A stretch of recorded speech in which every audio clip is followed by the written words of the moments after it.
You puffed me from the back and used my balls as a dessert, bub. It's the Catican. No. We're not doing that today. It was gluten free. Yeah, no buns. Hey, it's me, your buddy Ben. Today's episode is brought to you by the premier app for discreetly meeting local skaters in your area, Grindr. Colin Chandler 1 for 1 on long twos. Some would say the heir to the Kawhi Leonard throne, Colin Chandler. You calling him a White Claw? What a great name.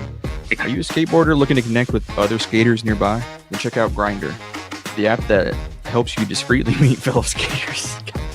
Whether you're searching for a truck stop, rest stop, or a back alley to perfect your tricks, Grindr helps you find the perfect spot to meet up with like-minded skaters. Love to blow that 10 into 15 into 20 and really feel comfortable watching it. Like the what? What? You'd like the what? Blow that 10-point lead into a 15 lead or a 20-point lead. But the... Wait, what do you think? Are you blowing 10s or? If I'm lucky, yeah. Single skaters, jacked skaters, down for whatever skaters, you name it. And let me tell you, this app is legit. Just ask my girlfriend. Now she's totally on board and has agreed not to ask me about it anymore. I'm connecting with skaters all over the place. So pull out your skateboard, whether it's in your garage, attic, or buried deeply in your closet. Download Grindr today. Start connecting with your local skate community, because sometimes the best rides are the ones you share. And honestly, I thought we went through the back door way too many times. Like, I feel like I should, on that type of offense. Can you go to the back door too much? You certainly can, depending on, a variety of circumstances, actually. Experience, mostly, yeah. Preparation, before.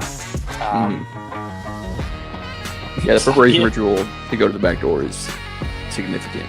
48-hour notice is what I've. Is what that's what I tell my wife. The Troy game, loved it. Huge for me. My wife's boyfriend's name is Troy, so when he was picking her up to take her out on Friday night, she'll be back in the morning. I was just like, "You guys are going down tonight," and he's like, "What are you talking about?" I was like, "They're playing Troy."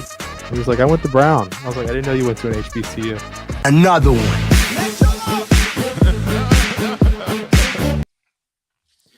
It's the Catican. It's Fertile Friday. Fellas, I missed you guys. How we feeling? I'm bored, man. This is the worst time of the summer. Like, I'm not a baseball guy. You know that. So it's good to see you guys, though. It's been a while. Yeah, same here. Just desperate for sports content. Caught up on the Nagoya sumo wrestling tournament recently. Just really scraping the bottom of the barrel, trying to keep sports going. Also not a baseball guy. I'd literally rather watch sumo wrestling than baseball. So 100% agree. Full send. We've been doing the show for a year now, and I like to think that we've all grown to be friends. And I am proud of the fact that I know Ben well enough that I am not surprised at all that he's been watching sumo wrestling. Oh no, it didn't faze me in the slightest. That makes the most sense. I kind of want a link though, so shoot me over the link for next. The replay. It's a pretty interesting sport. See, I have a bunch of sumo wrestling questions now on a Kentucky show. Well, we'll have to do a special edition. We'll have to do the Ocho. Now is not the time or place. This definitely feels like the time. I mean, we're in the dog days of summer. It's horrible. So, guys, what's new with Kentucky sports? You tell me. You guys went to Peach Jam. How was that? Was that... I mean, I know you left early because you don't like winners. You just like, top talents, but... Very true.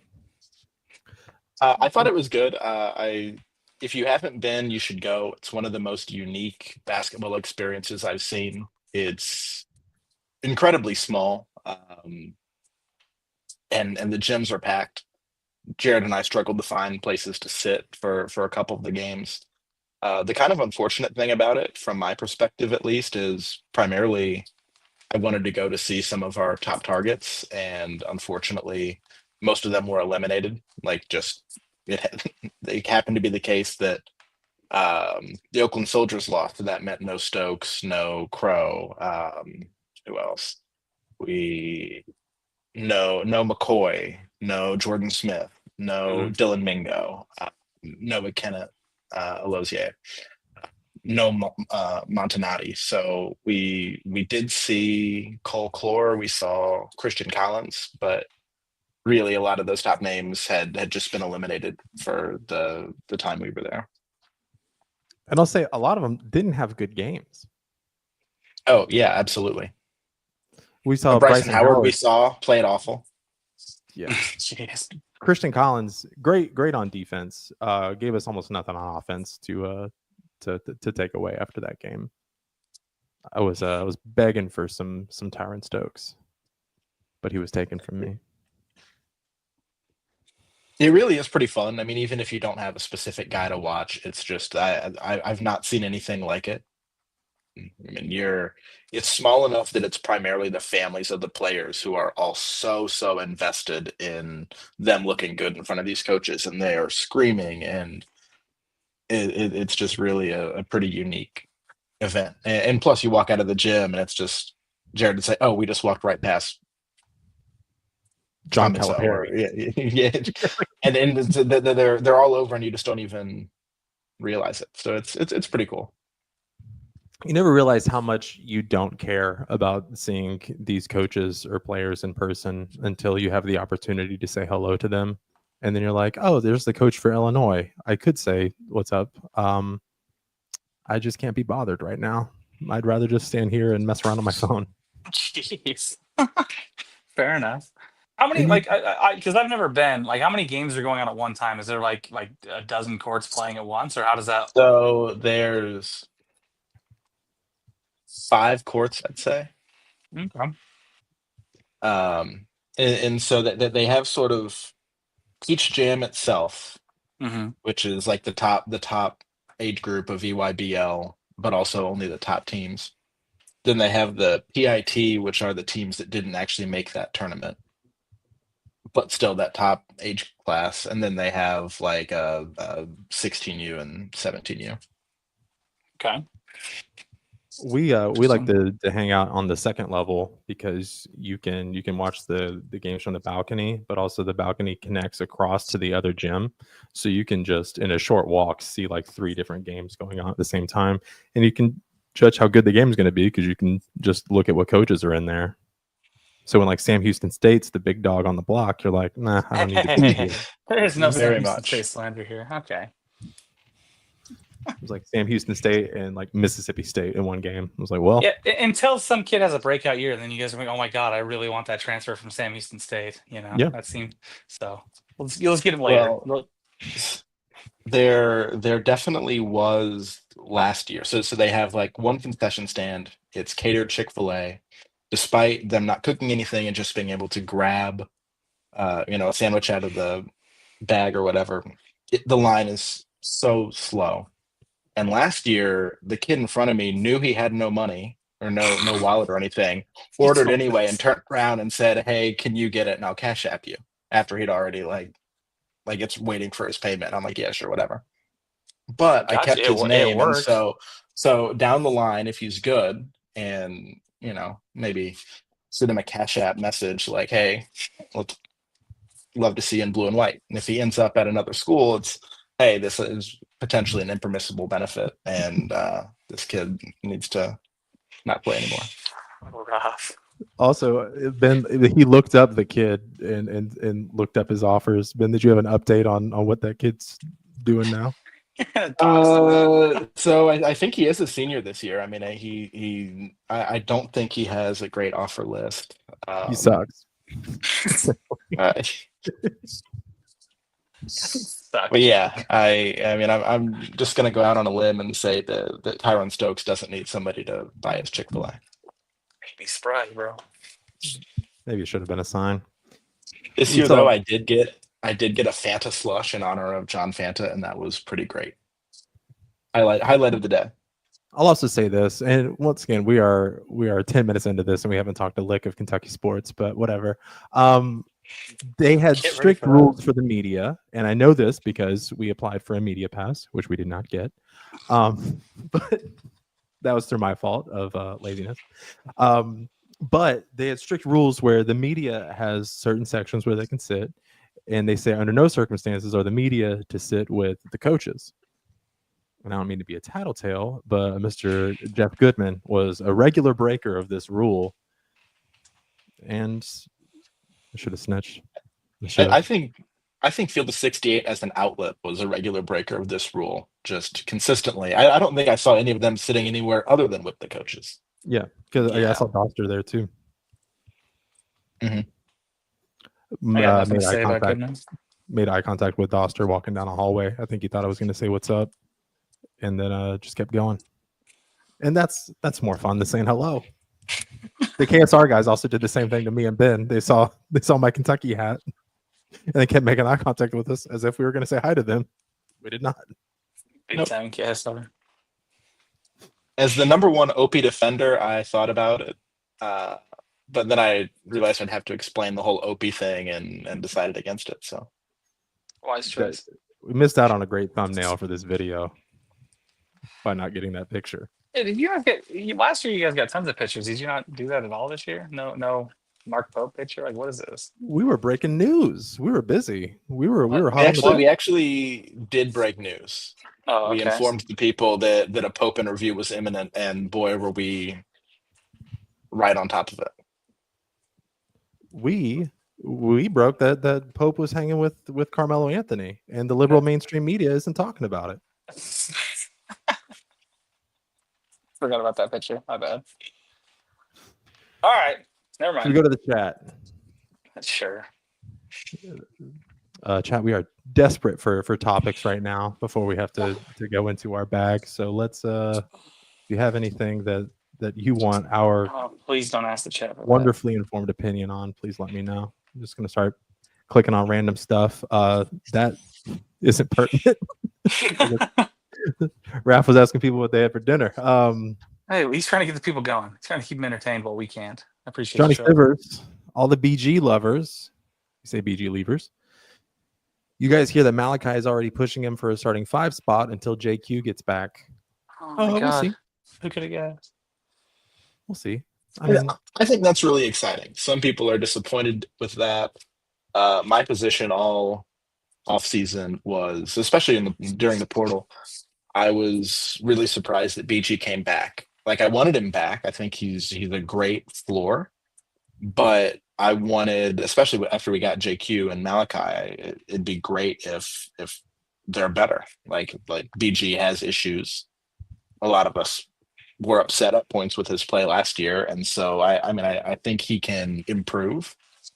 Yeah, but I love him as an insurance policy and a floor for the other two.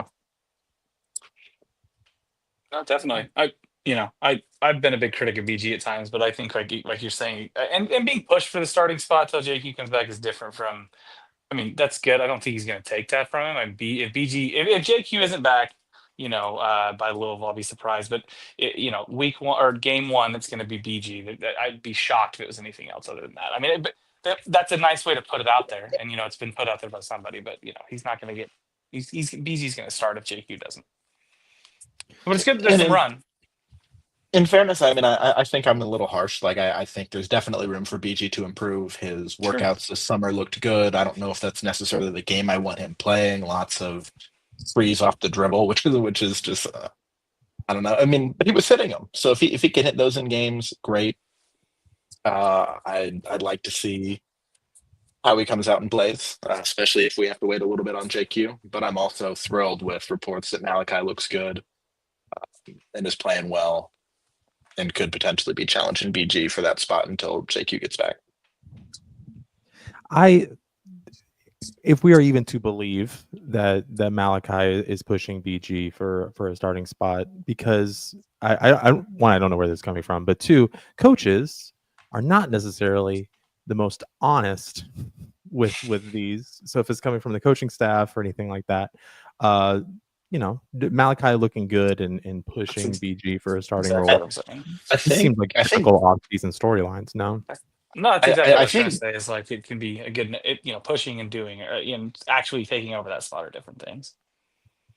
I think Pilgrim said it. I think Goose said it on Leach maybe the other day. Just from, I don't know if this is watching the La Familia stuff or watching just like practice clips or full practices. But I mean, it's come from multiple people. At the very least, I interpret it as Malachi looks good. Or he's getting some runs with the ones in practice. I don't know if there's a certain Mhm. jersey color the ones wear, and they're picking up on it on that. So they're kind of alternating that responsibility. Either way, it's exciting. They probably want to at worst, you're getting to see him run with the other ones. Now, I was going to ask the La Familia game. I know it was a little closer than some. I don't know why. I mean, there's like pro guys on that team, grown men. But who didn't play in that? I know Colin Chandler didn't play, right, in the La Familia scrimmage, and there was a couple other guys that didn't play as well. Do you remember who it was? I don't remember who it was. I'm sure it Mm. wasn't Chandler. I'm sure it wasn't JQ. Obviously not Yelovich. He's not here yet. Yeah. I think I heard another name, but I don't remember who. I can't remember who either. I know Trent Noah started. I mean, they won the game still against a team of like pretty decent like pro players that are grown men. I mean, that's the fact they still won the game. Now, La Familia did break my heart in that loss there, but that damn Elam ending, man. The thing is that even though it's not our best guys, I don't even think we're sending like our really good Euro guys there. Like we're not getting Sestina, we're not getting Derek Willis. Like For La let's Familia. yeah. Well, yeah, Yeah. Sestina was getting married this summer, right? That was He what was kept the best him player out. on the team last year, and You gotta they had be a married great. to the game. They had a really fun game against the Auburn team, the Warrior or whatever that team was called. But that was a really fun one. And they lost to some other team. I don't know. They messed around a little bit. They were better. They should have gone a little further. But I think the team that beat them was actually the team that Archie Goodwin has been playing on since TBT started. If you remember, he wasn't on our team last year, and that kind of pissed people off. And it was because he had been playing with this Eberlin Drive or whatever they were since before we even had a La Familia. So he had previously committed to them. I guess got talked into switching, and then kind of unfortunate that they beat us anyway. But yeah, I mean, it's tough when you're. Eberlin Drive sounds like the name of a band I would have listened to in high school. Oh yeah, like Very Hawthorne much so. Heights, Eberlin Drive, yeah. Neighboring streets. It was cool to see Archie and Khalil Whitney, especially in the Auburn one, make the game-winning play for it, just to have those guys have some positive memories while representing the university. Well, the folks over at Kentucky Insider did a good interview with Khalil Whitney afterwards, which is pretty interesting, just to get his perspective on being back and playing in front of BBN. I was happy to see him too. I'm sure he didn't leave under circumstances he was feeling great about. So to be cheered on again is probably awesome. Lando's trying to bait me into putting something on the screen that I cannot, so I will not. Oh my God! Hi, Lando. JT puts BG comes off as a slow learner, a lot of raw talent though. What can you do? I don't. Did you just call him stupid? That's crazy. Where's this coming from? The thing is that Caleb's not here, so I am pigeonholed into the BG lever position, even though I don't feel nearly as strongly as our dear friend Caleb. But I will say, even if Malachi is outplaying Brandon at this point, even if I give you that, that doesn't necessarily mean that Brandon is playing poorly. It would just mean, hey, Malachi's really good. But I'm a BG lever, you know. Hey, call me crazy. I'm rooting for the guy, you know. Unlike the BG very much along those AVERS. Pardon? BG levers. Okay. Sort of along those same lines, we were talking last night with people who, I mean, by all accounts, Trent Noah has looked great in practice. Really has worked on his body, gotten in better shape, and is shooting well. Jalen Lowe said Trent was the best shooter he'd ever seen. Damn, what's that say about Pitt? Allegedly, and like I don't know how closely Pope played realistic lineups in the La Familia scrimmage, but apparently Trent started in that and just has really looked good. And some folks were saying, man, we're in trouble if Trent is among our best players. And it's like, that's a crazy perspective. Like That's maybe like he's just really good. I don't know. Yeah. I mean, look at it the other way, right? I think that's a super exciting development. I'd love to see more Trent Noah. I think last year he showed that even as someone that a lot of us didn't have a lot of high expectations for, he came in, was consistently in the right place at the right time, got a ton of rebounds that were unexpected. Really showed that he could hit big shots. I mean, I'd love Trent Noah to be good and more athletic and faster and a real contributor. A lot of storylines around Trent here. Yeah, he looks great. He's in great shape. That's exactly what we were saying last year, where if we took him, imagine how good he'd be by year 2 or 3. So Well, I think to look at it like, oh, Trent's pushing out the other guys to like to see it as a negative is you're not. I don't like the perspective because he can absolutely improve. Like he was real raw last year and still got some really meaningful minutes in places he didn't think he was going to, and really nobody probably thought he was going to. And I think he showed real promise, like Ben said. I think that they're not throwing around compliments to everybody. He is a great shooter, and he does have size, and he has improved physically. And there's no reason that freshman to sophomore jump can't be massive.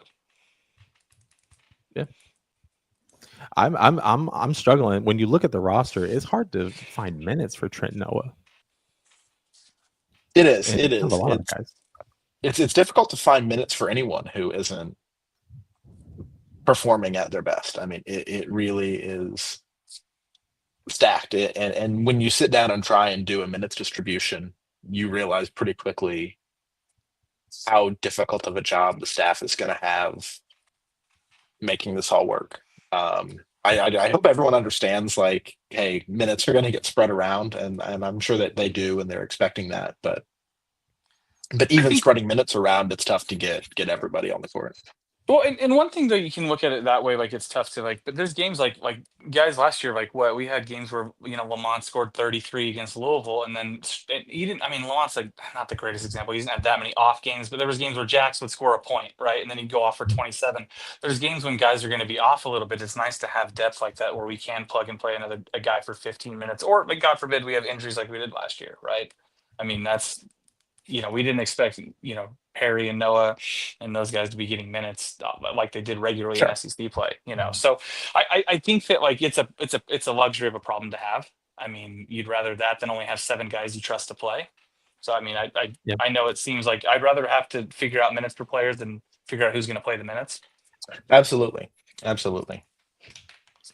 was watching Field of 68. They were doing a Kentucky preview, and they were both complimenting and taking away last season from us because they were saying we were going to struggle this year out of the gates because it's a bunch of new players who haven't played together before.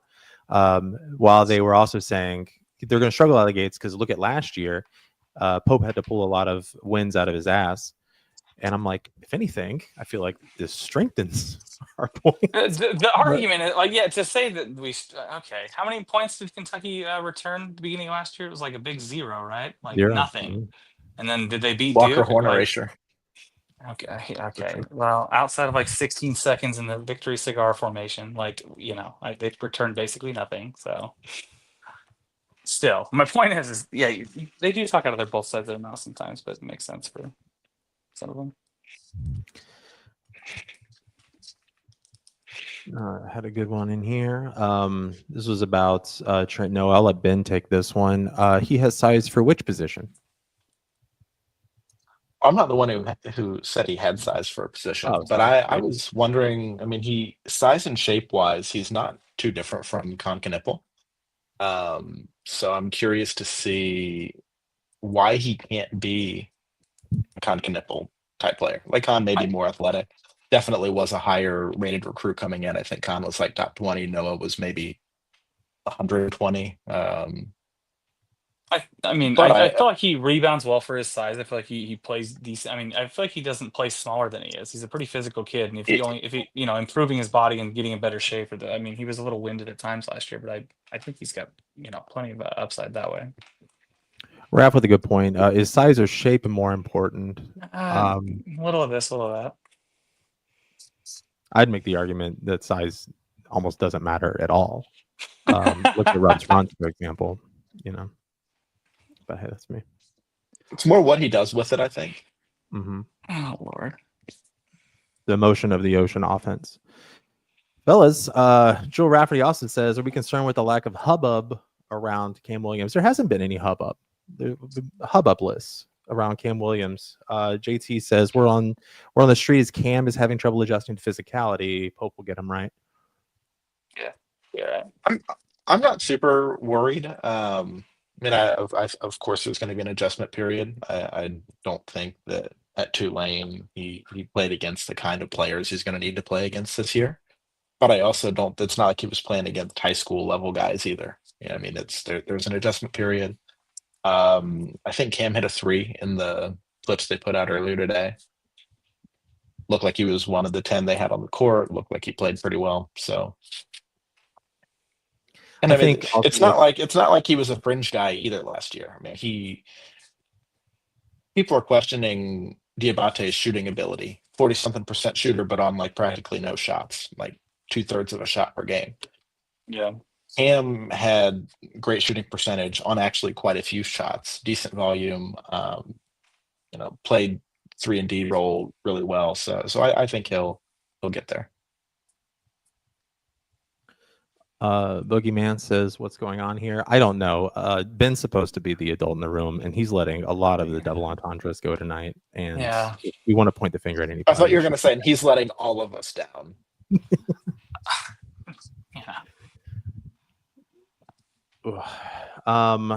We had another one where Caden Lewis, they said a Caden Lewis decommitment looking better by the day. I mean, really on the face of it, we essentially traded a Caden Lewis for a Denzel Aberdeen, right? I mean, yeah, something like that. I'll take that.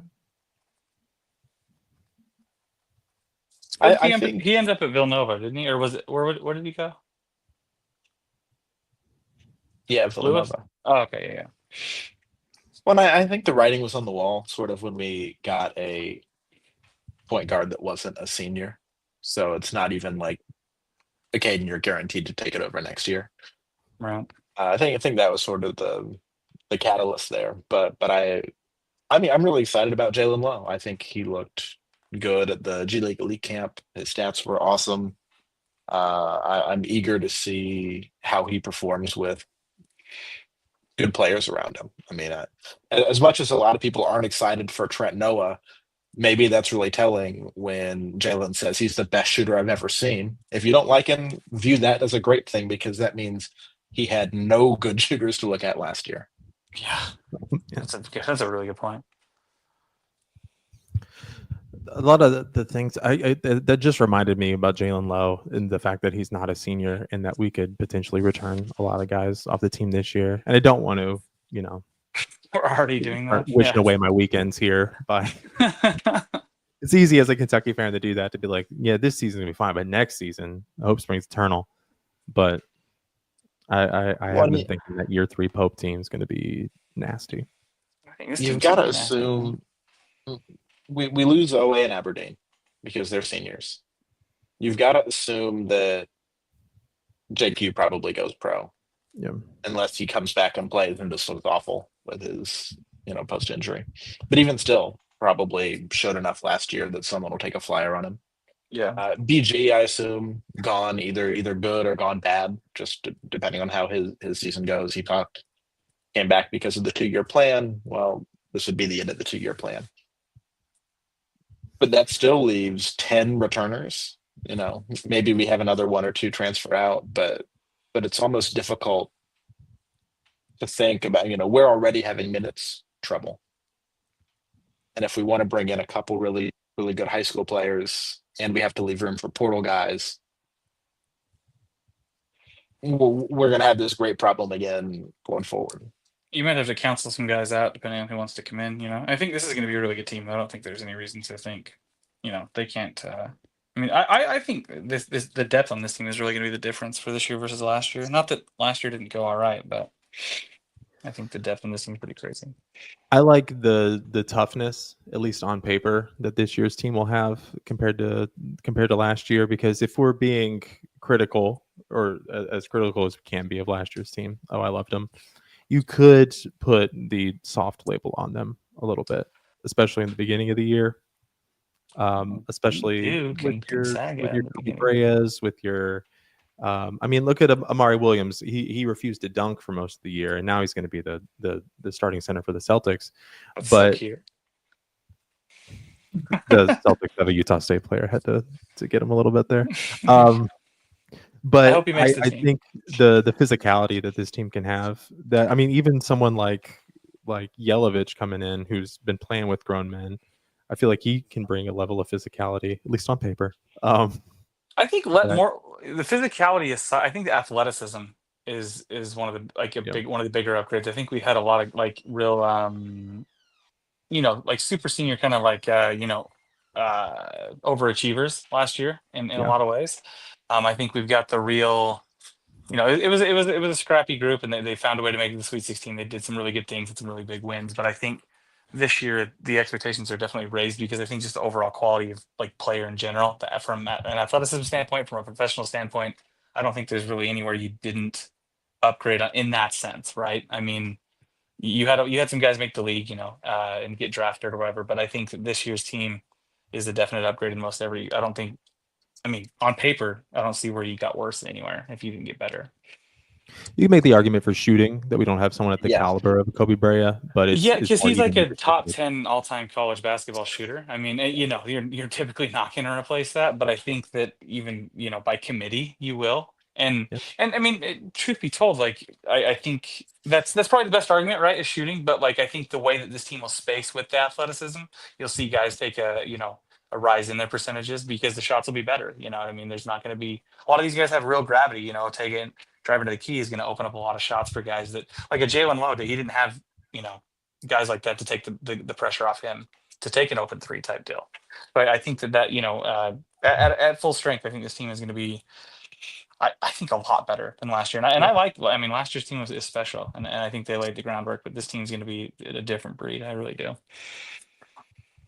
Also, like if I think in terms of college football 26 when it comes to these players, to where some of the guys kind of last year's team as an example, they kind of like capped off at their abilities of where they were going to be. Like by the time you get a Lamont Butler, he is who he is. Yeah. When you replace him with a Jalen Lowe, as right now, is he as good as Lamont Butler was when he was coming into Kentucky? No, but he's ceiling's not a lot higher. So, and I feel like we've done that almost across the board. Where the only player I think that we're playing next year that sort of just is who he is Otega Owe, and he was the best player at the end of the year last year. He's one of the biggest gets in the country. Is the fact that he came back. I think that dead on. Like you say, I think that there might be some guys that aren't maxed out on the ability right beginning of the year. They might not, be ready to beat a team like Duke. I think that's a big reason we beat Duke last year, right? We had guys that had played 5 years, college basketball against the kids, a couple of 18-year-old superstars.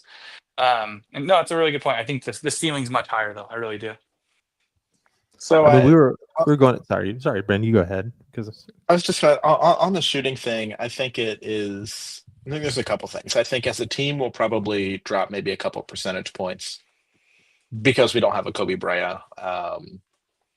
Ansley was really good for us as well there.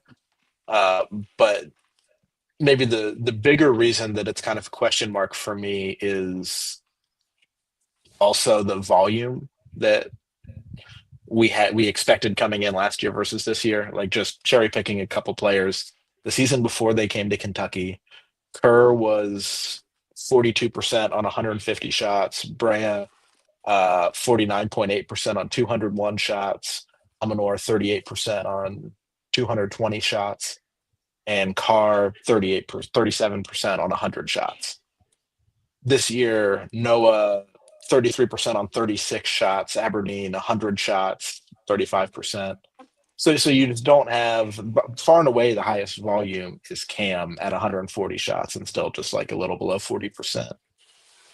But one argument I saw some Louisville fans making was, and people aren't going to like this, but that their guards had more threes attempted last year than the entirety of Kentucky's roster has had in their careers.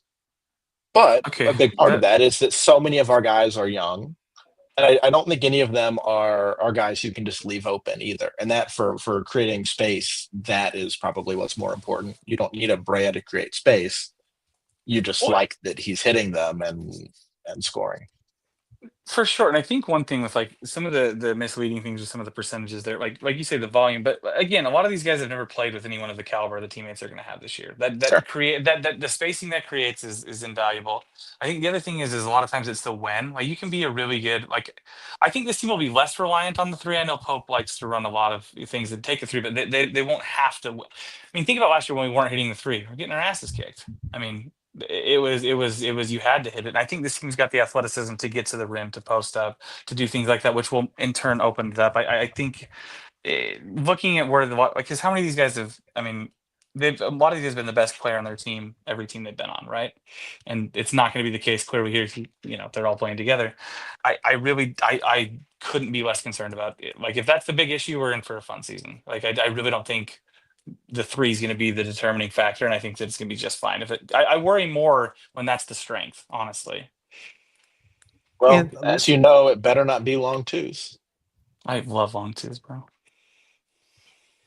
And if you look at in terms of late in the year last year, when we started to go on a run, Auburn game notwithstanding, when we really just kind of had like one really good 3-point shooter in Kobe Brea, and they were just able to lock in on him, we were still able to make threes and sort of manufacture this, probably because we have the best coach in the country at being able to find open looks for guys.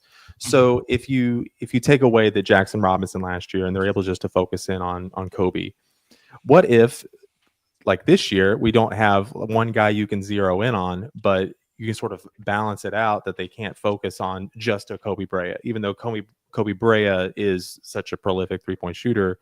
We, I guess, have to trust is that the sum of the parts. The sum of the parts are good. Yeah, for sure. But what I'm saying is that we didn't have this, I guess, transcendent 3-point shooter in Kobe Brea because they were able to zero in on him. I think that last year could, I guess, help with doing that. I feel like I lost my point midway through. No, I get what you're saying makes sense. Like the thing of it is there weren't guys to take the like he had a lot of gravity. He's one of the best shooters of all time in college basketball. So the scouting report, that's one of the first things. They're running through screens, they're switching everything, because they know that he's running from side to side to get a three. And I think when you can't necessarily focus on that, you'll get guys open looks. Most high level D1 players can hit open looks. Okay. I think getting to the rim opens that up a lot because you can't switch everything. You have the threat of a layup because layups and threes are the efficiency there. Jared, I think your point is that the balance is going to make it harder to scout, and you can't just there's not one guy you can zero in on. And Kobe being as great as he was at time, other guys weren't making the shots at times when he had to pass it off. Or and so if Kobe was having an off night, we were in a tough spot there. Right. That's kind of my point. By like it'll be more by committee, but I think that it'll be a lot less reliant on one thing than it was last year, So Chad is pointing out a player that we seem to have forgotten, and a lot of players, a lot of Kentucky fans seem to be forgetting, is Jasper Johnson. He could be anything. He could be Kobe Brea. Maybe, yeah, sure. Yeah, it's really easy to. I'm sitting here with the depth chart pulled up, but it's really easy to not feel like you've given everybody the appropriate amount of attention because everyone is exciting. I really like this team. I like the depth, and we have 14 guys. And I assume Reese Potter is not going to be a big contributor this year, but if you told me any other one of them was a huge contributor, I'd believe you. I mean, White Claw's ready for his breakout year. Colin Chandler, right? I mean, he started to play really well at the end of the season last year. Honestly, I'm excited about Hawthorne quite a bit. I'm excited about Diabate in this game this offense quite a bit. Excited to see how if Chandler can maintain his end of year play from last year or improve on it, which would be crazy because he was great at the end. There are so many guys to be excited about. And again, that's when it gets kind of frustrating as you try to sit down and do a minutes distribution. Because It's it's like, frustrating that damn, it's August. We have so long till I they want to play. play all these guys, but where do you pull it from? I'm just now thinking if we had Mo Diabate and Lamont Butler on the same team, that would have been not aesthetically pleasing basketball, but would have been really fun to watch because they're just some dogs. There's some Tubby Smith ball right there. I'm not pushing the conversation forward. I'm sorry. You're good, bro. At least you didn't call BG stupid. Joe Rafferty, speaking of not pushing the conversation forward, he said he has I'm assuming this is Jasper. He has a Ryan Harrow floor and a Rob Dilly ceiling. So that could land anywhere. That's a 100-story building, bro. Eddie says UK's roster collectively shot, this is a lot of numbers, 34% from three last year, not excluding the freshmen. Last year's team was 37, so -3 can be offset with better D and rebounding. You're telling me, brother. Wouldn't be surprised if they hit more 3-pointers as a result. Great point. Yeah, no, I think that's the hope, right? I mean, it's a little more balanced, but I think everyone being as talented, I think the athleticism is going to show through right away. I think that was a little bit of a weak point last year at times, and I think we had some teams that were just able to get offensive rebounds on us and do some things that we really couldn't affect. I mean, we had great leadership and great guys that have played a lot of basketball, but kind of maxed out. And I think that we really don't know. I don't think the floor is lower because I think we've got enough experience in like guys like Ortega, but I think the ceilings. I mean, it's hard to say. It's crazy to say the ceiling's higher from a Sweet 16 team that limped to the finish line with half of a roster. But I I don't see why it can't be this year. I know you want to talk about year 3 already, but I don't think it. Well, speaking of year 3, Oh, good lord. Tyron Stokes is a lock. That's what I'm hearing. I got sources. Ear to the ground. Lock sounds strong.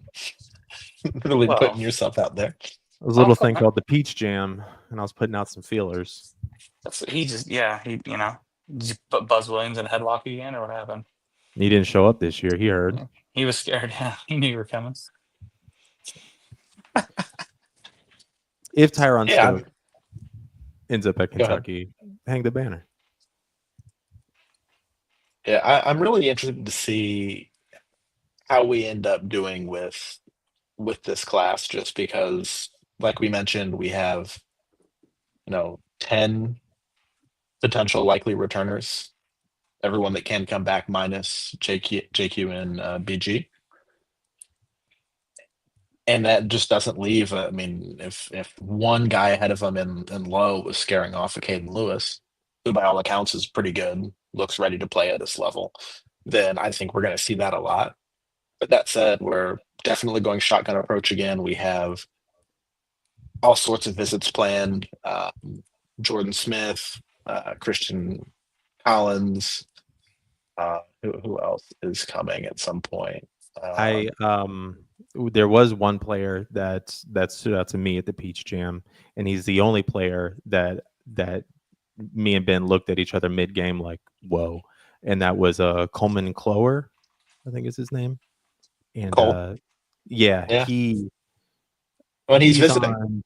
That's what I was gonna say. Is I think he's on team CP3. He's on CP3's team, I think. And he started the game, and I think he hit 3 straight threes or something like that. He started off red hot, to where Ben and I were looking at each other like, oh, this kid is the best player on the court right now. He ended up cooling off as the game went on, but as far as flashes go, he was sort of the player of the weekend for me, where he stuck in my head. Then we looked into it, and he had, I think, offers from like UConn, Alabama, and I think Louisville. So to see us get involved right after that game that Pope was there for too, not surprising, because he plays as though he were made in a lab in order to play in our offense. Yeah, I thought he looked great. Our staff was there to watch it. Just really, really. It was also really easy to get into that game because Team CP3 is based so close to Peach Jam. Like a lot of these are New England teams, or New York teams, or West Coast teams, but a North Carolina team just a couple hours away. There were so many fans of Team CP3 there, just screaming.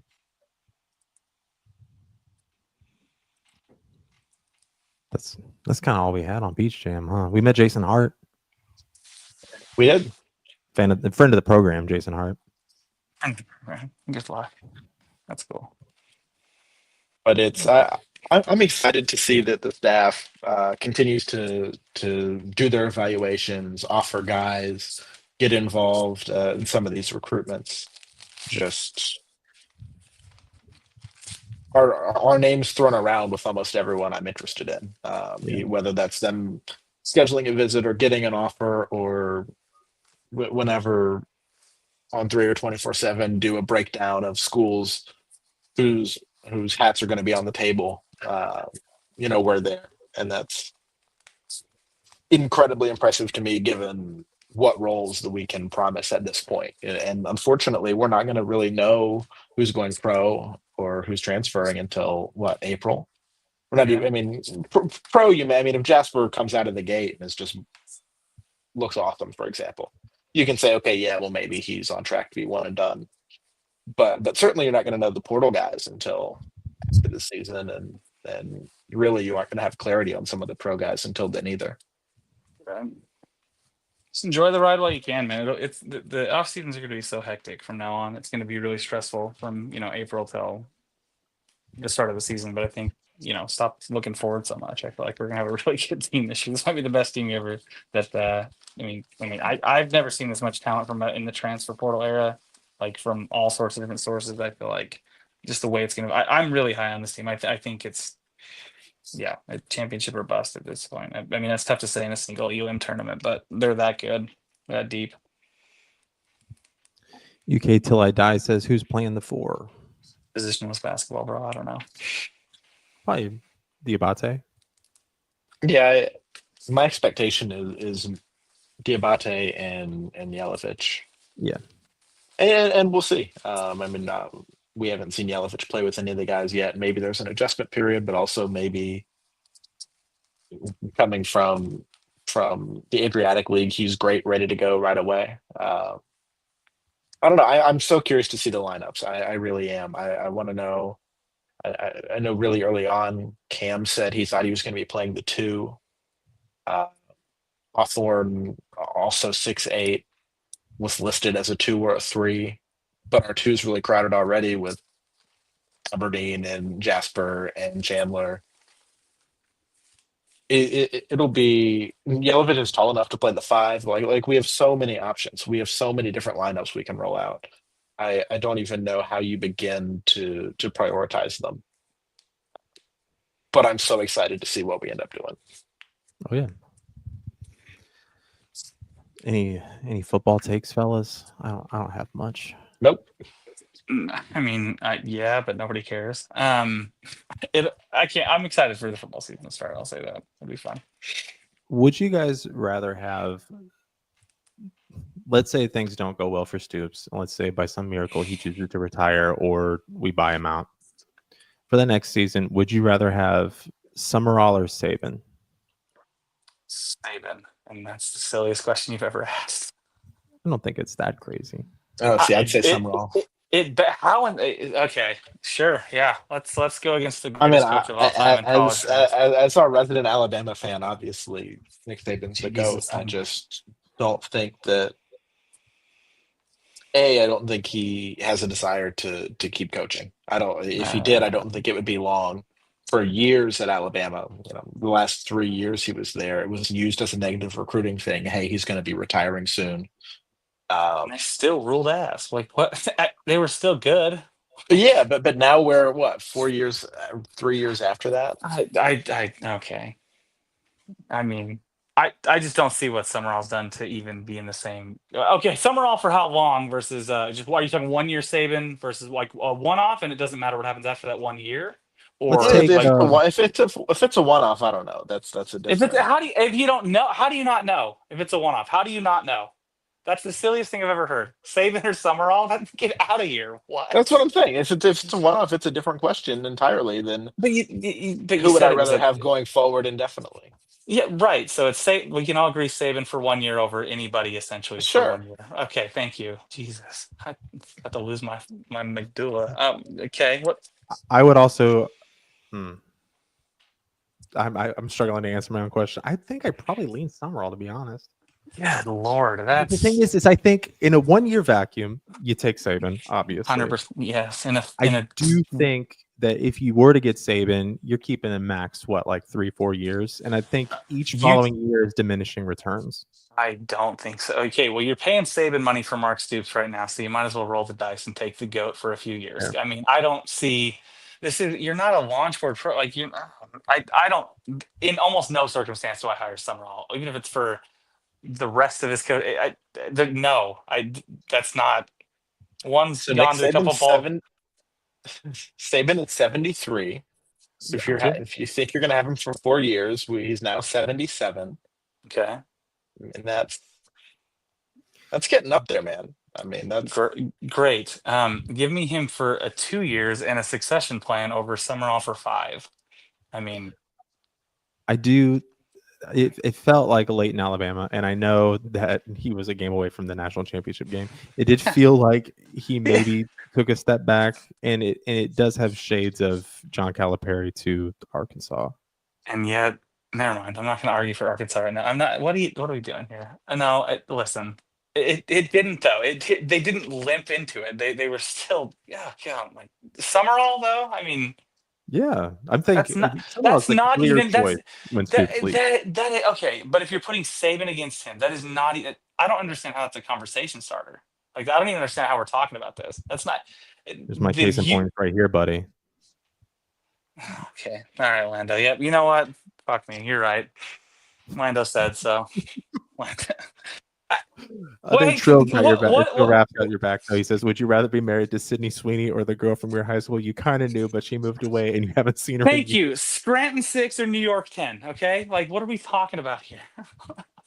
Like, no, listen. I can already pull up. I don't have the ability, but John Summerall's career coaching record. I'm just wondering, and how many national titles he's won. Yeah, Eddie makes a great point. Saban's an all-time great coach. Cal's a washed-up recruiter. I'm just saying shades of it. It's definitely not a one-for-one. I think Saban's there's no comparison to Saban. Right, and so the fact you want to put Summerall there is so unfair to Summerall. Okay, and now I'm excited to see what BYU does at Tulane this year. But head coaching record 32-9. It's a damn good record. Pretty good. 41 games versus how many Saban coached? Like what, 600? I don't know how many games he's coached, but I just don't think it's long term for the program. Summerall's 9. Saban's head coaching record 292 and 71. 71, goodness. And 1. Ugh. Yeah. Okay. So I'm sorry. Probably the only coach in history to be 200 games over 500. But you know what? That's fine. We'll go with the guy that's coached 40 total games. 71 losses. Ooh-wee. You're right. Saban's probably got more playoff losses than Summerall does total losses. You know what I mean? Like, real tough sell there. No, 32-9 is a way better than I thought it was going to be. So there's that. I didn't realize he had been at, what is he about to be in his 4th year over there? Let's see. Long term for the program. Oh no, he was at Troy first, so he's 2024 to present for Summerall. Damn, that's pretty good. Splitting the baby here. He's saying take Saban for a few years, then go get Summerall. I did say a succession plan. You're gonna always be able to get Summerall. Where is he gonna be that you're not gonna be able to go get him? So take Saban now. Like, is he gonna go coach somewhere that he's gonna be like, you know what? No, I don't want to go to. I doubt it. Alabama, probably. Yeah, sure.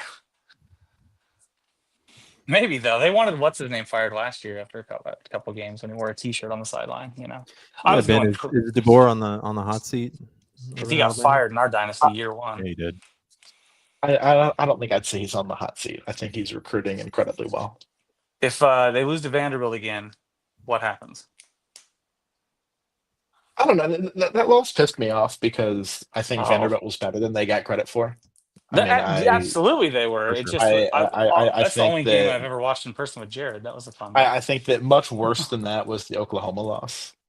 Yes. Which was really kind of unforgivable because I don't think Oklahoma was better than they got credit for. Trash. But I don't know. I mean, he continues to recruit well, get guys in. Got a real OC this year. So I don't know. I'm excited for Alabama football at least. Kentucky, For I'll sure. be happy to watch and hope that they prove me wrong. I feel like me and Braden can take this one. Who hypothetically would be next at Alabama if Kalen got canned after this Dabo year? Sweeney. Yeah, that'd be Absolutely fun. not. Vomit. He's the Alabama coach in our college football He dynasty. is, I mean, he might start 0-1 because he's 0-1 to the Lord Jesus Christ. That's the only thing he might be doing. No, Dabo's going to be the next coach. No, he wouldn't be, but he's an Alabama guy, right? Like from a long time ago. Yeah, no, he is. He is. I think at this point he's used up all of his goodwill, though. I think you can only go head to head so many times before you. Well, he lost most of them, so Doesn't matter. I Okay. also just don't like him. I think Dabo's a loser. I can't stand the man. he took the Alabama's shot got Watson my and won a number. title. Sprinting down the tunnel and making it the Dabo show. Hate it. Hey, look at the form, though. Ridiculous. He's such I'll a put it out goober. there. Like, If What? Alabama gave me a call, I'd pick up. yeah, no, Let me get my okay. hands on the boys. It's know? been all right.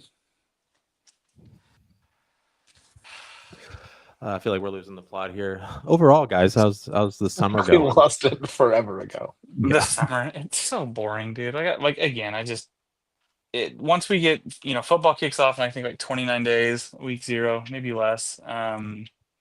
That'll be good. And I think it's gonna be great for Kentucky either way. Either they're gonna be very surprisingly decent, or they're gonna be absolute trash. And I think either of those are interesting. I think being super mid isn't as interesting, and I think there's no way they're one of those two. I think they're either a lot better than you think, or they're just gonna get their,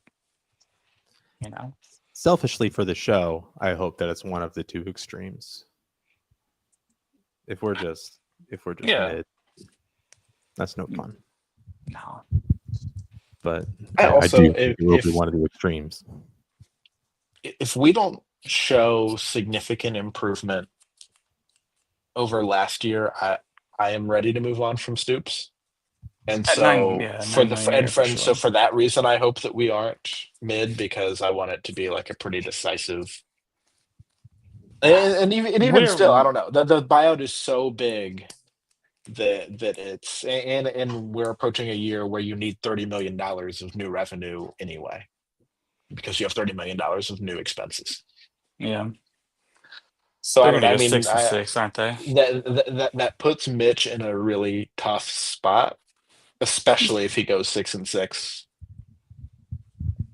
I almost had a what's know. tougher situation, 6-6 or a certain scandal, but never mind. They're gonna move on from that for Mitch. They're gonna go 6-6. We're locking it in right now. We're talking how they're not gonna be mid. They're gonna be just perfectly mid. If they go, is 6-6 mid enough to get him fired, or to keep him around? No, he will absolutely stay around at 6-6. Oh yeah, if we're bowl eligible, he is staying for sure. Yeah. I mean, they were a Hail Mary away from being winless in SEC play, so we'll see. Yeah, no, I think this is all moot, because I don't think we go 6-6. I don't think we. I mean, 4-8 would shock me. Who wins more games, Utah State year 1 under Bronco, or Kentucky paying $9 million with Mark Stoops? We'll see. Probably, I'd put the house on Utah State, but we'll see. Much easier schedule. Sorry, fellas. I am looking at. We had a question from our dear Chill Rafferty. Said, has there been any movement on Catican merch yet? So no, because Caleb went missing like a decade ago. I haven't seen him, and he was supposed to do that.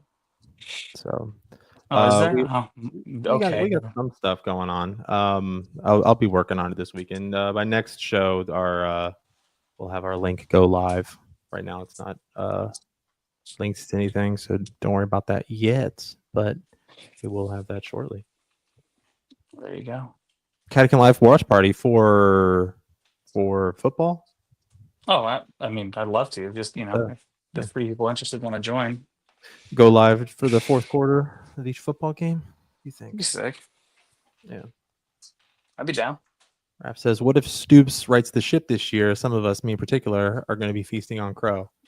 I mean, he's a good football coach. It's just a weird landscape. I don't I don't think that I think their ceiling's bowl eligibility, like barely, right? Like it's just too tough of a like conference. I don't see them. I mean, maybe they could. I don't know. But even like Vandy, who felt It's like a lot better last year, still went like what 7-5.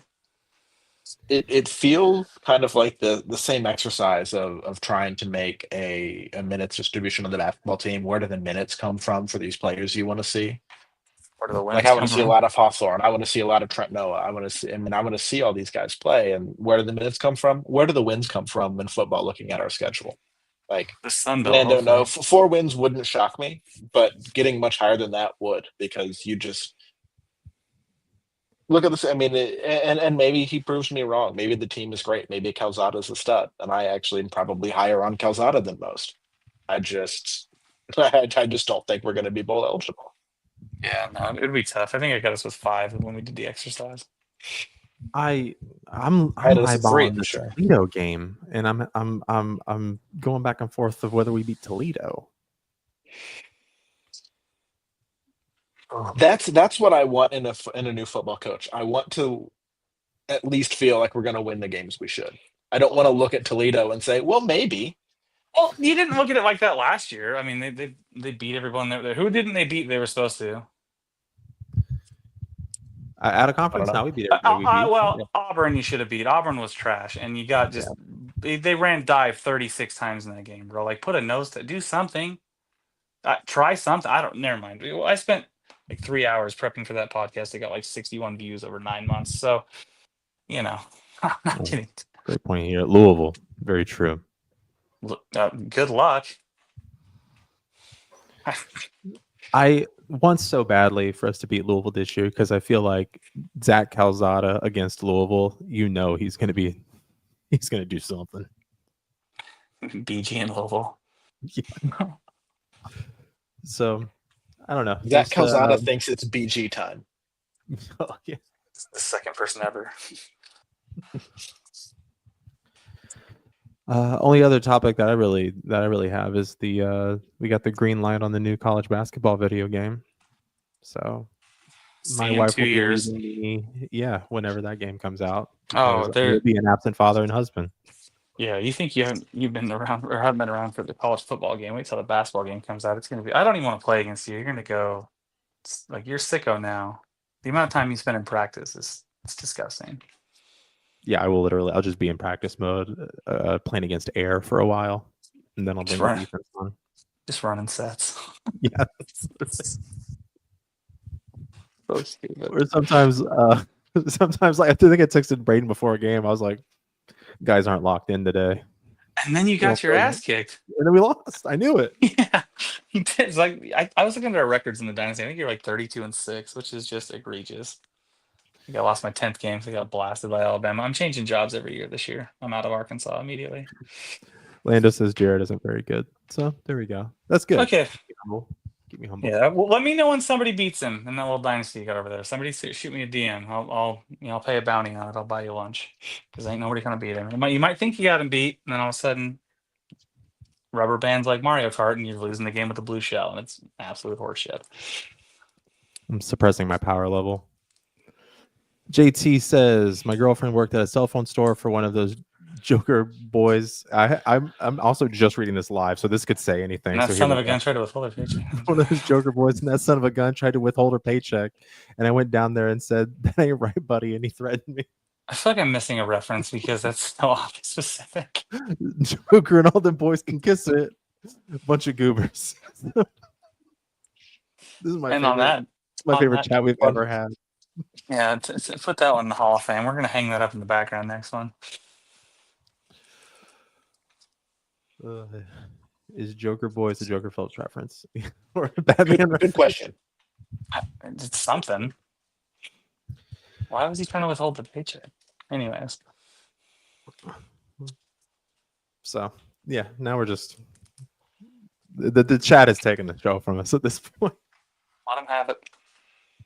All right, boys. Well, always good hanging out. We'll be back next week. It got away from us a little bit, but I mean, it's summertime. We'll start to ramp it up. I mean, it'll get easier and easier as the weeks go by. But yeah, no, it's good to be back with you guys again. Appreciate everyone tuning in. At 600 subs, we do get the Braden feet reveal. He's already locked that in. You want to see a broken foot? Because the thing's still purple, but yeah. Oh, I have a picture Do you really? of your purple foot. Yeah, you've sent me multiple. Bro, because it kept getting darker, dude. Braden made it sound like he stubbed his toe, but he broke his foot. Oh, it One was comment it shattered. that Jared didn't put up on the screen was real early on from Seth Kilgore, who said, "I subbed forever ago and I need a puppet, damn it." Well, I also subbed forever ago and I also need a puppet, damn it. Yeah, I was gonna say puppet update. I saw Ben in person like 2 weeks ago and forgot to bring the puppets to him. They're literally right here. Like I'm looking at them. I get up and get them. I'm not wearing pants. And viewers, if you are sitting here and you say, "I watched the video of Jared sending the puppets," I had the same reaction. He did drive to the post office. He just didn't take him inside. I was focused on the video. I know. But maybe tomorrow? I don't know, guys. I don't know. So get him here by the Louisville game so we can do a react to the puppets if we lose. We don't have to show face. That'd be fun. Yeah. Either Louisville game. But all right. Everybody, thank you for joining the Catican. For Ben, for Braden, for Caleb. Hey, let's give it up for Caleb, huh? I'm Jared. Caleb, we miss you. I'm Jared. Go Cats. Go Cats. Go Cats.